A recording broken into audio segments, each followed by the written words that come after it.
The combination of these two devices, the industrial printers and the mobile computing device, allows the manufacturing company to sense where there could be a problem, analyze what is it, and act a solution at a real time. So it enables to visualize our operation. It links between the data, asset, and people.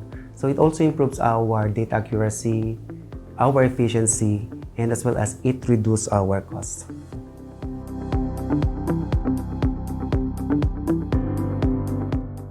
So for the mobile computing device, this device should have the wireless communication capabilities.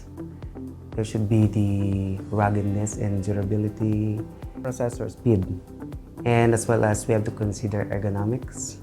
Then it should have the camera, the barcode scanner, and the updated OS.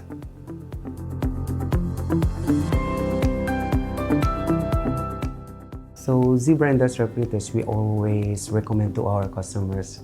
So this time our companies wants the innovation and faster customer service, reliability, ruggedness, and durability. So it enables to visualize our operations.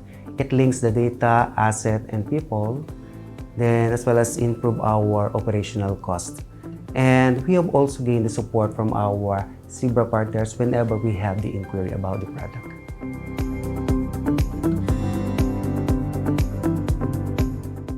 Barcotech Philippines Incorporated is the local leading distributor of barcode data collection. So we cater the industrial needs for financial and government institutions.